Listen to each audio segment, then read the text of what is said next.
jalur lewatnya nafas. Wal mari, urat, jalur lewatnya makan dan minuman. Wal wadajain, dan dua al wadajain. Apa itu al wadajain? Wahumal irqanil muhaytani bil unuq, yaitu dua urat leher yang melingkup leher kurban atau hewan tersebut. Ini yang paling sempurna dalam menyembelih. Terputus urat hulqum, mari, dan dua urat leher.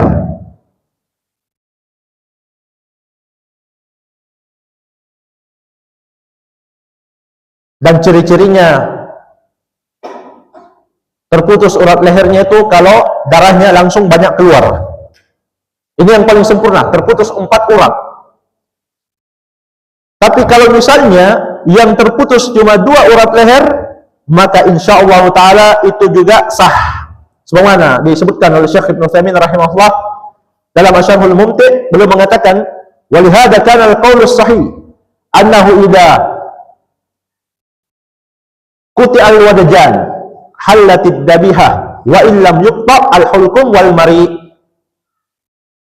Pendapat yang sahih, kalau 2 urat leher sudah terputus, ciri-cirinya itu langsung keluar darah banyak, maka sudah halal sembelihan, walaupun al-hulqum dan al-mari tidak terputus. Urat nafas dan urat jalur makanan tidak terputus, asalkan 2 urat leher terputus, itu sah menurut pendapat yang sahih. Itu kalau menyembelih hewan kurban. Dan dibaringkan ke arah kiri, menghadap ke kiblat.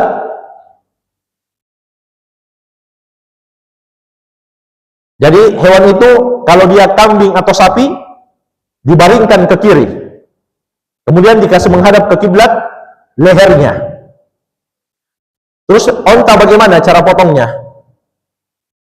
Syekh Ibnu Baz rahimahullah juga menjelaskan, nahrul ibil qa'imah ala thalathin ma'qulatan yaduha al-yusra. Onta itu berdiri caranya, diikat salah satu kakinya yang sebelah kiri, bagian depan diikat dalam kondisi terlipat. Jadi onta itu berdiri dengan 3 kaki, diikat kaki depannya yang sebelah kiri supaya tidak menendang. Inilah yang dimaksud dalam firman Allah Subhanahu wa taala, fadhkuru smallahi 'alaiha sawafa. Sebutlah nama Allah ketika menyembelih onta-onta itu sawafa, dalam kondisi sawaf. Sawaf itu berdiri dengan 3 kaki, diikat kaki depan yang sebelah kiri. Setelah itu bagaimana caranya? Wadalika bitaqniha fil labbah allati bainal unuq was sadr. Kata Syekh Ibnu Baz rahimahullah, ditusuk labbah, tempat kalung yang terletak antara leher dan dada. Jadi antara leher dan dada ada labbah namanya, tempat kalung di situ. Di situ yang ditusuk pada onta. Maka insyaallah taala itu sah sembelihannya. Ini kalau onta. Iya. Ada tidak kurban onta di Indonesia? Iya. Kalau di Jawa baru rencana mau ternak, karena daging naik terus harganya. Iya. Jadi begitu cara menyembelihnya. Baik. Kemudian ya Mas sekalian, kalau dia tidak bisa, sudah dijelaskan, tapi dia takut, misalnya takut lihat darah. Iya. Lihat darah mau pingsan. Maka ulama juga ijma sepakat boleh dia wakilkan kepada orang yang ahli. Karena menyembelih langsung dengan tangan ini hukumnya sunnah berdasarkan ijma ulama, sepakat ulama, tidak ada perbedaan pendapat. Baik. Kemudian ya Mas sekalian,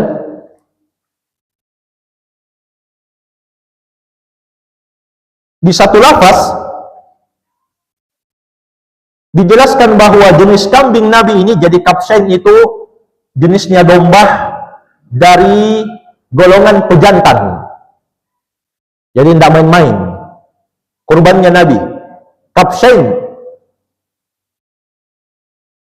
Kambing jenis domba pejantan. Itu yang lebih bagus, yang lebih utama. Yang jantan. Dalam satu lafaz, saminain. Kambing ini gemuk, besar. Dan itulah tujuan berkurban. Dan jamaah sekalian, ini termasuk mengagungkan syiar-syiar Allah Subhanahu wa taala. Wali Abi Awana fi sahihihi thaminaini bil muthallatha badala sin. Di dalam sahihnya Abu Awana disebutkan thaminain, dua kambing ini kambing yang mahal. Sin diganti dengan fin, fa, memakai titik. Kalau saminain gemuk, kalau faminain mahal. Dan ini termasuk mengagungkan syiar-syiar Allah Subhanahu wa taala. Dan itu tanda ketakwaan hati, sebagaimana firman Allah di surat Al-Hajj ayat yang ke-32, "Wa may yu'azzim sya'airallahi fa innaha min taqwal qulub." Barang siapa yang mengagungkan, menghormati syiar-syiar Allah, simbol-simbol agama Islam, maksudnya kata Ibnu Abbas, ta'dhimuha istismanuha wastihsanuha. Mengagungkan simbol-simbol agama Islam di sini yang dimaksud adalah menggemukkan kurban dan memilih yang paling bagusnya, yang paling mahalnya. Ini kurban Rasulullah SAW. Itu bentuk ketakwaan hati.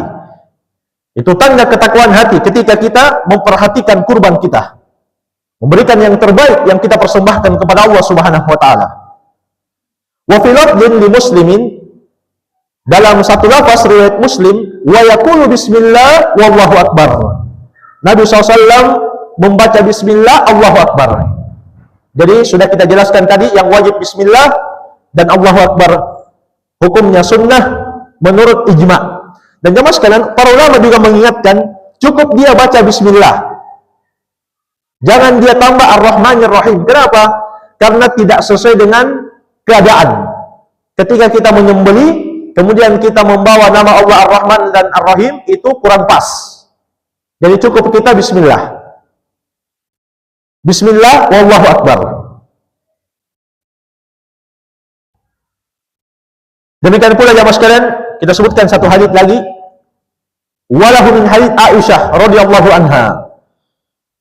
Juga riwayat Muslim dari hadits Ummul Mukminin Aisyah, semoga Allah meridai beliau. Amara bi kabshin aqran yata'u fi sawadin wa yabruku fi sawadin wa yamduru fi sawadin fa utiya bihi liyudhiya bihi. Beliau memerintahkan untuk membawa satu kambing domba jantan yang bertanduk, menunjukkan kuatnya, yang berwarna hitam kakinya, hitam perutnya, dan hitam matanya. Kemudian dibawalah itu untuk Nabi kurban, sembelih. Faqala laha, maka Nabi SAW berkata kepada Aisyah, "Ya Aisyah, halumil mudya." Bawa ke sini pisaunya. Thumma qala, kemudian beliau bersabda, "Ishhadiha bihajarin." Asahlah pisau itu dengan batu. Fafa'alat, kemudian Ummul Mukminin Aisyah melakukannya. Thumma akhadaha, kemudian Nabi SAW mengambil kurban itu, wa akhadahu fa'adja'ahu, lalu membaringkannya. Thumma dabahahu, kemudian beliau menyembelihnya. Thumma qala, kemudian beliau mengatakan, "Bismillah, Allahumma taqabbal min Muhammadin wa ali Muhammadin wa min ummati Muhammadin." Bismillah, ya Allah terimalah dari Muhammad, keluarga Muhammad, dan umatnya Muhammad. Ini lafaz tambahan yang juga disunnahkan ketika kita menyembelih hewan kurban. Iya. Jadi jemaah sekalian, ini banyak sekali adab-adab dari Nabi kita yang mulia Muhammad SAW. Di antaranya apa? Kita harus memakai pisau yang tajam ketika menyembelih. untuk mempercepat lepasnya ruh kurban tersebut. Dan Nabi SAW mengingatkan ini dalam hadits riwayat Muslim, idza dabahtum fa ahsinud dibha. Jika kalian menyembelih, perbaiki cara menyembelihnya kalian. Ini juga bantahan untuk orang-orang yang mengatakan agama Islam itu agama yang ekstrim. Ya mas sekalian, satu dua orang yang ekstrim dari kalangan kaum muslimin tidaklah mewakili orang Islam. Kalau ada sebagian muslimin yang zalim kepada non-muslim, maka lihat masih lebih banyak yang bagus. Kenapa tidak diambil contoh yang bagus? Lebih banyak kaum muslimin yang lebih bagus dibanding orang yang ekstrim. Di sini Nabi katakan, kalau kalian menyembelih, perbaiki cara sembelihnya kalian. Ini terhadap hewan saja. Kita tidak boleh kasar, tidak boleh zalim. Kemudian Nabi ingatkan, wal yuhidda ahadukum syafaratahu wal yurih dhabihatahu. Hendaklah salah seorang di antara kalian yang mau menyembelih, dia asap pisaunya dan dia buat nyaman hewan sembelihannya. Di hadits yang lain, hadits Ibnu Umar, riwayat Imam Ahmad dan Ibnu Majah, Nabi mengajarkan adab yang lain. Annan Nabi SAW amara an tuhadda syifar wa an tuwara anil bahaim. Kata Ibnu Umar, sesungguhnya Nabi SAW memerintahkan untuk mengasap pisau-pisau dan menyembunyikannya dari hewan-hewan kurban. Jadi tidak boleh kita mengasap pisau di depan hewan kurban, tidak boleh. Demikian pula kita tidak boleh menyembelih hewan kurban disaksikan oleh temannya, disaksikan oleh kurban yang lain atau hewan kurban yang lain. Ini dari adab seorang yang akan menyembelih. Baik, kemudian ya sekalian, perhatikan di sini, Allahumma taqabbal min Muhammadin wa ali Muhammadin wa min ummati Muhammadin. Ya Allah, terimalah dari Muhammad, keluarganya Muhammad dan umatnya Muhammad. Syekh Al-Allamah Muhammad bin Ibrahim Al-Syekh, mufti awal, mufti pertama Saudi Arabia, beliau mengatakan, hadha huwal mu'tamad fit tadhiyah anil amwat. Ini dijadikan pendapat atau dalil sandaran bagi orang yang mengatakan boleh berkurban atas nama orang yang sudah meninggal. Kan umatnya Nabi Muhammad ada yang masih hidup, ada yang meninggal. Jadi katanya ini dalil yang dijadikan pegangan, bolehnya berkurban atas nama orang yang meninggal. Tapi kata beliau rahimahullah, wal aslu fit tadhiyah annaha fi haqqil hayy. Yang asal dalam kurban itu adalah amalan untuk orang yang hidup. Fayudahhi an nafsihi. Dia pun menyembelih untuk dirinya. Itu asalnya. Jadi asalnya orang yang berkurban itu orang yang hidup. Makanya dalam hadits Ummu Salamah riwayat Muslim, kata Nabi SAW, atau Ummu Salamah mengatakan, Ummul Mukminin, istri Nabi SAW, idza dakhala al-ashru wa indahu udhiyah yuridu an yudhhiya fala ya'khudanna sya'ran wala yuqallimanna dhufran.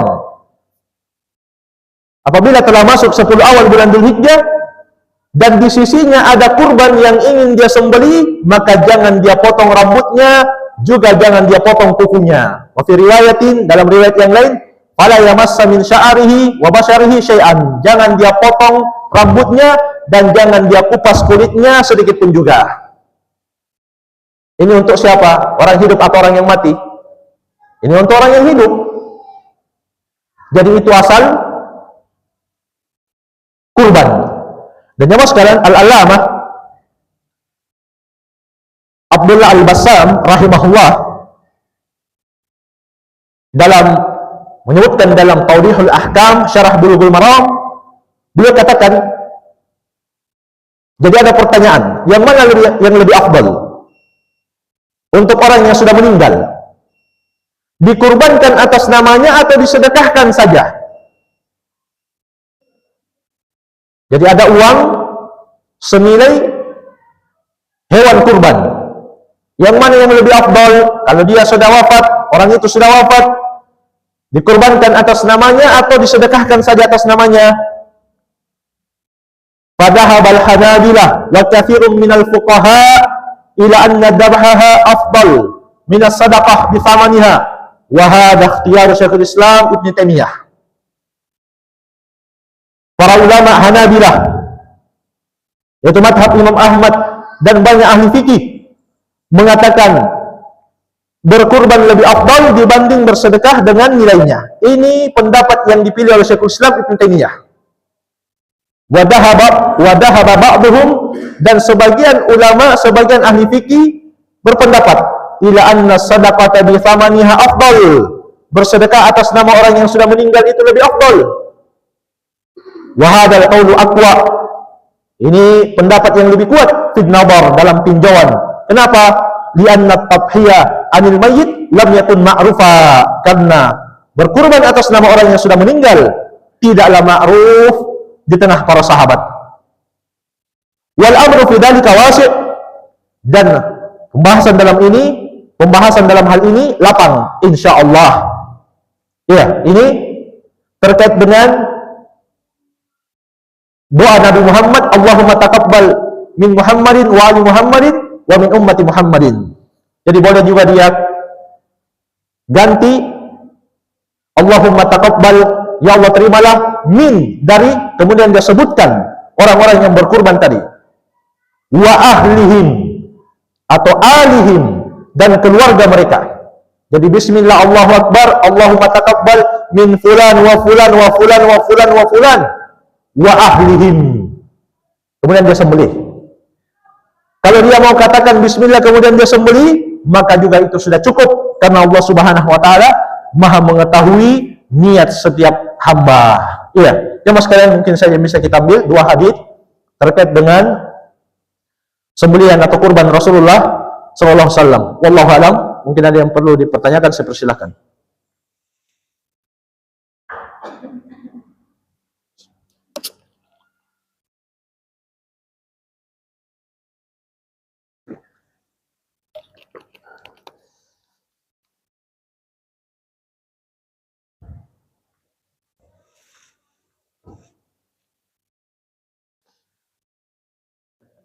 Fadil.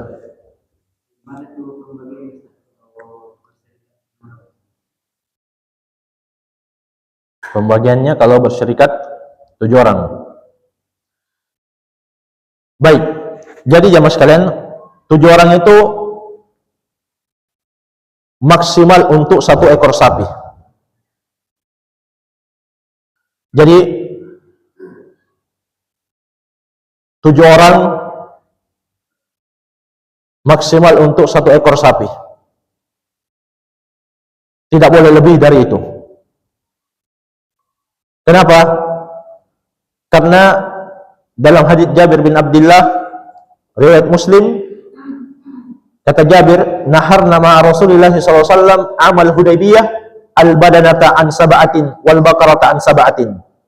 Kami berkurban bersama Nabi SAW di tahun Al-Hudaybiyah, 1 ekor onta untuk 7 orang dan 1 ekor sapi untuk 7 orang. Itu maksimalnya. Tidak boleh 8, tidak boleh 9, apalagi 1 kelas. Itu tidak sah. Kalau kurang boleh, kalau kurang.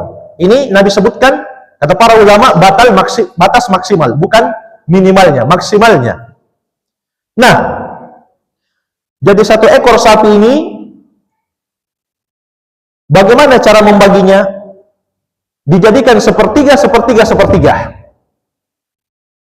Sebagaimana kata Ibnu Abbas radhiyallahu anhuma ketika menyebutkan sifat kurban Nabi SAW, kata Ibnu Abbas, wa yut'imu ahla baitihi ats-tsuluts, beliau makan bersama keluarganya sepertiga. Wa yut'imu fuqara'i jiranihi ats-tsuluts, memberikan fakir miskin tetangganya sepertiga.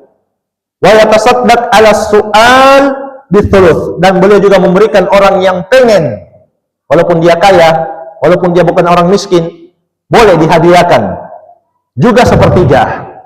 Ini insyaallah ta'ala yang paling pas nampaknya. Jadi satu sapi itu sepertiga untuk dimakan, sepertiga untuk dihadiahkan, sepertiga untuk dibagikan ke fakir miskin, sepertiga untuk dimakan. Ini dibagi menjadi 7 orang, dibagi untuk 7 orang. Biasanya ada yang dapat 1 kilo, biasanya ada yang dapat 2 kilo, atau bukan 1 kilo, afwan. Biasanya ada yang mendapat 5 kilo, biasanya, bukan 1 kilo. 1 kilo itu untuk dibagikan, biasanya, atau tidak sampai 1 kilo. Kalau sepertiga untuk dimakan sahibul kurban, sepertiga untuk dibagi ke fakir miskin, sepertiga untuk dihadiahkan, maka sepertiga ini biasanya sahibul kurban itu masing-masing mendapatkan 5 kilo untuk 7 orang dalam satu kelompok. Jadi 7 orang masing-masing biasanya dapat 5 kilo. Itu dari sepertiga sapi. Sepertiganya dibagi ke fakir miskin, sepertiganya dihadiahkan. Kepada siapa dihadiahkan? Misalnya kepada orang yang bantu-bantu walaupun dia kaya. Bahkan kepada tukang potong boleh. Tapi status daging ini sebagai hadiah, bukan sebagai upah. Bedakan ya, upah itu uang. Nanti ada uangnya tersendiri. Ini dagingnya, namanya orang menyaksikan daging jamaah sekalian, masa kita tidak kasih? Maka kita kasih dia sebagai hadiah. Kalau tukang potongnya miskin, kita kasih dia sebagai sedekah, bukan sebagai upah. Jadi begitu cara membaginya. Dan panitia insya Allah Ta'ala lebih tahu. Iya, wallahu alam. Ada yang lain, persilahkan. Padahal, ya.